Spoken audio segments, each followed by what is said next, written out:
नमस्कार, the news house के खास कार्यक्रम मिड डे में आपका स्वागत है। सबसे पहले विश्व के समाचार। विश्व स्वास्थ्य संगठन WHO ने कहा है कि कोरोना वायरस के इलाज के लिए मलेरिया की दवा हाइड्रोक्सीक्लोरोक्वीन का फिर से ट्रायल शुरू किया जाएगा। सुरक्षा समीक्षा के लंबी रहने के चलते इसकी कोरोना के इलाज के लिए ट्रायल रोक दी गई थी। अमेरिका के परिवहन विभाग ने 16 जून से 4 चीन की एयरलाइंस पर रोक लगाने का फैसला कर लिया है। इन कंपनियों के विमान न तो अमेरिका में आएंगे और न ही यहाँ से चीन के लिए उड़ान भरेंगे। संयुक्त राष्ट्र परिषद ने कहा है कि आतंकी समूह लश्कर तैयबा और जैश ए मोहम्मद अफगानिस्तान में अपना विचार कर रहे हैं। भारत भाजपा के राष्ट्रीय अध्यक्ष JP नड्डा जल्दी अपनी टीम की घोषणा कर सकते हैं। इस नई टीम में 1/4 से ज्यादा नए चेहरों को जगह मिलने की संभावना है। कोरोना वायरस ने पिछले दिनों में एक लंबी छलांग लगाई है और संक्रमण से सबसे ज्यादा करीब 9,000 मामले कल दर्ज किए गए। राज्यों और केंद्र शासित प्रदेशों को संक्रमितों की संख्या में बढ़ोतरी हुई है। सरकार ने कहा है कि इस बीमारी से ठीक होने वालों की संख्या भी बढ़ी है।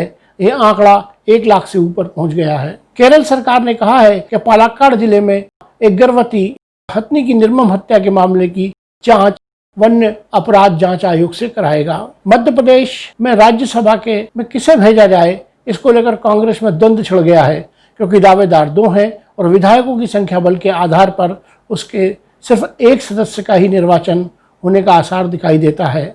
अभी पार्टी ये तय नहीं कर पाई है कि प्राथमिकता सूची में किसे पहले स्थान पर रखा जाए, दिग्विजय सिंह को या फूल सिंह बरैया को। मध्य प्रदेश में निसर्ग अपना तांडव दिखा सकता है। भोपाल, उज्जैन, इंदौर, ग्वालियर, चंबल संभागों के ज्यादातर हिस्सों में 2 से 4 इंच तक यानी 5 से 10 सेंटीमीटर तक बारिश हो सकती है। मौसम के वैज्ञानिकों का कहना है कि इन संभागों में कुछ जिलों व शहरों में अति और भारी बारिश होने की संभावना है। सोशल मीडिया पर पूर्व मंत्री राजेंद्र शुक्ला और सोनू सूद की बातचीत जो हो रही है, उसमें शुक्ला ने विंध्य क्षेत्र के मजदूरों के लिए सोनू सूद से मदद मांगी है। लोग इस बहस को आगे इस तरह बढ़ा रहे हैं कि शुक्ला जी ने ये सब शिवराज के हित में किया या नहीं। आज का विश्लेषण फिर देश की अर्थव्यवस्था पर ही है। इतने लंबे लॉकडाउन की वजह से अर्थव्यवस्था में भारी संकुचन हुआ है, जिससे किसान, कामगार, दिहाड़ी मजदूर के साथ प्रभावित होने वालों में सूक्ष्म, लघु और मध्यम उद्योग भी हैं। आर्थिक स्थिति बेहतर करने के लिए पिछले महीने प्रधानमंत्री नरेंद्र मोदी ने 20 लाख करोड़ रुपए का आर्थिक पैकेज जारी किया था। वित्त मंत्री निर्मला सीतारमण द्वारा प्रस्तुत पैकेज के विवरण में छोटे और मझले उद्यमों के लिए समुचित पूंजी मुहैया कराने के साथ उनकी परिभाषाओं में जरूरी बदलाव का उल्लेख था।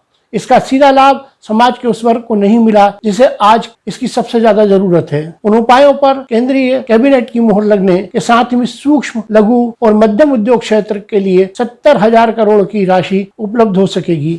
यदि ये उद्योग समाज हित में और अपने हित से ऊपर रखें तो देश का आर्थिक नक्शा बहुत कुछ बदल सकता है। सब जानते हैं कि कुल घरेलू उत्पादन में इस क्षेत्र का करीब 30% हिस्सा है और इसमें 12 करोड़ से आसपास लोग कार्यरत हैं। असंगठित और क्षेत्र के कामगारों को जोड़ें तो यह संख्या 20 करोड़ के आसपास होती है। देश के निर्यात में छोटे और मझले उद्योगों का 45% योगदान है। लॉकडाउन में ये क्षेत्र बंदी के कगार पर पहुंच गए हैं, जिससे उत्पादन में भारी कमी आई है तथा बेरोजगारी भी बड़ी संख्या में बढ़ी है। असंगठित क्षेत्र में मजदूर काम पर नहीं है। सारी दूर आपूर्ति लगभग ठप हो गई है। इसे ध्यान में रखा जाना चाहिए कि असंगठित क्षेत्र का बड़ा भाग ही इन्हीं उद्यमों का है। अब पूंजी की कमी जब दूर होगी तो उत्पादन और रोजगार भी बढ़ेगा। इस तरह से मांग में बढ़ोतरी होगी तथा आर्थिक गतिविधियां धीरे धीरे पटरी पर लौटने लगेंगी। इस क्षेत्र के कारोबारियों की समस्या का समाधान को आसान बनाने के लिए सरकार ने चैंपियंस नामक एक वेब पोर्टल की शुरुआत की है। इसका उद्घाटन प्रधानमंत्री नरेंद्र मोदी के हाथों हुआ।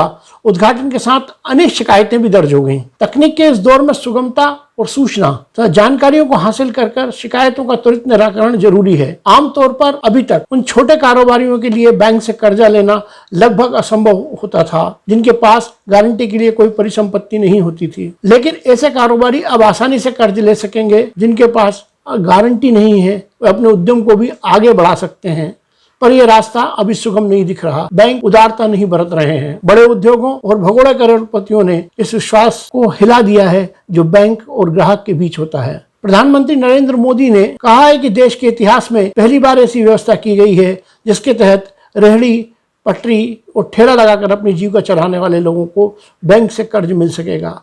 सरकार की घोषणा और बैंक के विश्वास के पैमाने एकदम अलग अलग हैं। अब बचती है प्रधानमंत्री स्वनिधि योजना, जिसके ऐसे 50 लाख लोग फायदा उठा सकेंगे जिनका संबंध कहीं ना कहीं राजनीति से जुड़ा है। द न्यूज़ हाउस के खास कार्यक्रम मिड डे में आज इतना ही। अगले समाचारों के लिए बने रहिए।